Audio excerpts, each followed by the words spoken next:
Nazywam się Daniel Mizieliński i prowadzę pracownię projektowania gier i komiksów. Z powodu wirusa nie mieliśmy tradycyjnej wystawy końcoworocznej i dlatego chciałem zebrać wszystko do kupy i tu powiedzieć, nad czym pracowaliśmy w tym roku. Jednocześnie chciałbym, żeby ten film był prezentacją dla osób, które chciałyby wybrać moją pracownię w przyszłym roku jako swoją specjalizację. W tym roku skupiliśmy się na grach planszowych. Przez ostatnie 2-3 lata robiliśmy gry wideo, jednak ponieważ w 2019 właśnie rynek gier wideo wydaje mi się był mało ekscytujący, za to gry planszowe przechodzą prawdziwy renesans i dzieją się tam rzeczy naprawdę interesujące. Pomyślałem, że zwrócimy uwagę na tą część hobby i projektowania. Jako pierwsze zadanie każdy musiał zrobić reimplementację jednej z gier planszowych. I teraz słowo reimplementacja może dotyczyć przynajmniej dwóch sytuacji. Może to być tylko odświeżenie tematu i wyglądu danej gry lub całkowita zmiana tematu, ale nie dotykając mechaniki, lub może to być zmiana mechaniczna, odświeżenie gry, sprawienie, że będzie bardziej pasowała do współczesnych standardów. Takim przykładem może być reimplementacja świetnej gry Martina Wallace'a Brass, która, jak widzicie, w 2007 wyglądała dość przaśnie, natomiast jej reimplementacja wydana przez Roxley Games w 2018 roku wygląda zupełnie inaczej. I to jest wersja, którą tu widzicie po prawej stronie, która w żaden sposób nie zmieniała mechaniki, ale w tym samym czasie, dokładnie w tym samym Kickstarterze, została również wydana wersja, która odświeżyła również mechanikę. I aktualnie ta gra jest bodajże na 3. miejscu na Board Game Geeku jako trzecia najlepsza gra planszowa wszechczasów. Więc można nie tylko odświeżyć coś wizualnie, można też dokonać zmian w samej mechanice.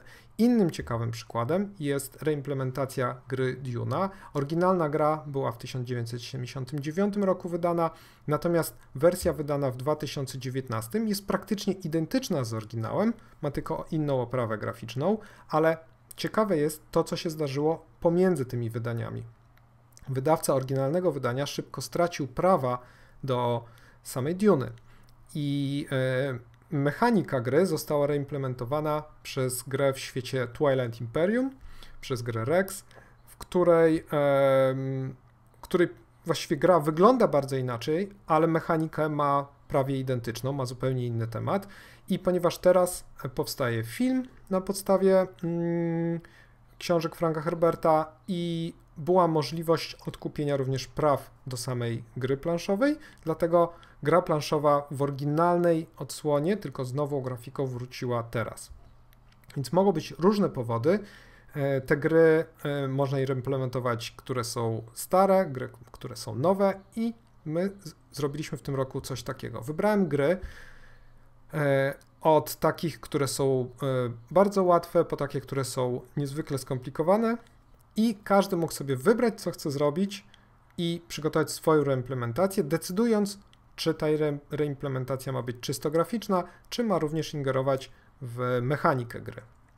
I oczywiście, żeby projektować czy reimplementować gry planszowe, trzeba dużo grać w gry planszowe, dlatego na wszystkie zajęcia, aż do połowy marca, kiedy tych zajęć już mieliśmy tylko zdalne zajęcia, ale od października do połowy marca na każdych zajęciach można było grać w gry planszowe, które przynosiłem i graliśmy regularnie i graliśmy długo, graliśmy nie tylko w ramach zajęć, ale też często zostawaliśmy dużo dłużej, próbując dokończyć różne gry. Rozmawialiśmy na temat tego, o czym gramy, znaczy na temat gier, w które gramy i wydaje mi się, że dzięki temu wszyscy lepiej zrozumieli, czym są gry planszowe i co można zrobić, żeby lepiej się w nie grało, żeby lepiej działały. I tak powstało kilka gier, których niestety nie udało nam się właśnie z powodu koronawirusa stworzyć działających prototypów, w sensie nie udało nam się zagrać w nie, tak, bo nie wydrukowaliśmy komponentów, nie usiedliśmy razem i nie graliśmy, to mieliśmy właśnie robić w drugim semestrze, ale wiele z gier, nad którymi pracowaliśmy, ma gotowe pliki do druku i mam nadzieję, że w roku 2020-2021 takie prototypy powstaną i będziemy mogli razem w nie zagrać. Jednym z przykładów jest Tradesman Zuzanny Snarskiej, która jest reimplementacją korzennego szlaku, Sentry korzenny szlak. Drugą reimplementację tej samej gry zrobiła Anna Zalewska. Mamy również reimplementację gry Brzdęk, którą zrobiła Joanna Rzepecka.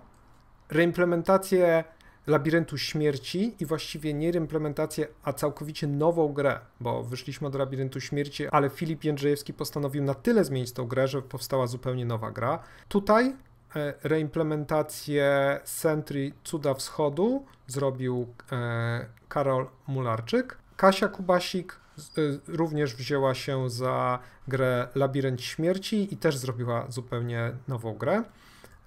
Tu kolejny przykład, Zuzanna Dolińska, reimplementacja Parku Niedźwiedzi. Oczywiście, ponieważ pracownia to projektowanie gier i komiksów, to oprócz gier robiliśmy komiksy i tak jak w poprzednim roku zrobiliśmy antologię Cops of Reddit, w której każdy wybrał jeden wątek z Reddita, z wątku, w którym policjanci opowiadali o najgorszej rzeczy, która im się przydarzyła. Tą gotową antologię możecie ściągnąć PDF-a na naszej stronie. To w tym roku robiliśmy również opracowanie postów na Reddicie. Znaczy te posty były inspiracją, a nikt nie użył gotowych oczywiście postów, tylko to była inspiracja do stworzenia własnej historii z wątku Historians of Reddit. What is the biggest fuck you moment in history? Tym razem wprowadziłem ograniczenia, żeby dało się łatwiej złożyć antologię, dlatego wszyscy robili czarno-białe komiksy, dokładnie 4 strony, wspólny format, wspólne marginesy. Tutaj chciałbym dodać, że wszystkie antologie są w pełni składane przez Was, to znaczy studentki i studenci nie tylko robią komiksy, ale później składają wszystko razem do kupy. Mamy również konkurs na okładkę. W tym roku ten konkurs wygrała Joanna Rzepecka i całość jest złożona, na koniec to drukujemy i w tym roku niestety Historians of Reddit nie udało się wydrukować, ale jakby papier czeka, u mnie w domu stoi wielki karton z papierem i będziemy też drukować tą antologię, natomiast no nie udało się z powodu wirusa. Mam nadzieję, że na początku następnego roku akademickiego to nadrobimy i tu są tylko przykłady po 2 strony z kilku komiksów, które są w środku. Całość jest do pobrania na naszej stronie, można już teraz przejrzeć i poczytać wszystkie te komiksy. W drugim semestrze mieliśmy zrobić drugi tom antologii, tym razem What's Your Best Story That Is 100% Real But Nobody Believes You. I powstało w tej chwili, nie wszystkie komiksy udało się skończyć, ale mamy już chyba bodajże 9 albo 10 gotowych komiksów, które również czekają na wydrukowanie. Niektóre trzeba tylko dokończyć, co zrobimy na początku przyszłego roku.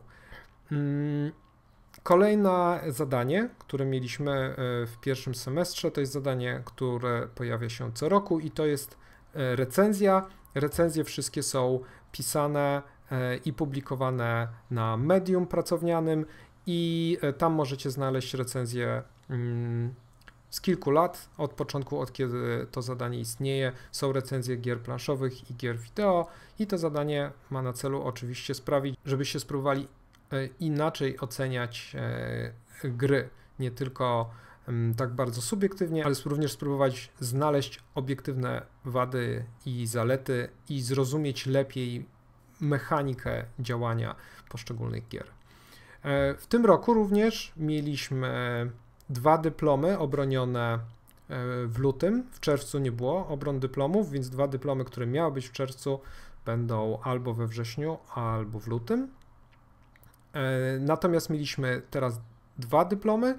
Pierwszy z nich to był dyplom Marty Gajewskiej i to była gra, której trailer zaraz puszczę. Natomiast samą grę możecie grać, jest dostępna na naszej stronie, na pracownianej stronie.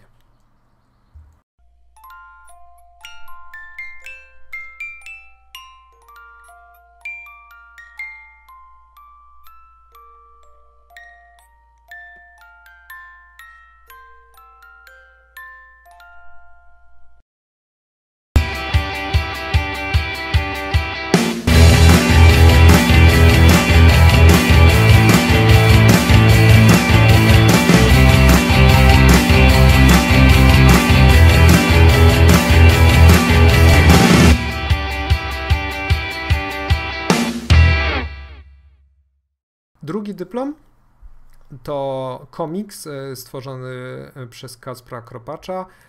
Nazywa się Czarne strony medycyny i są to trzy historie pełne goru i horroru i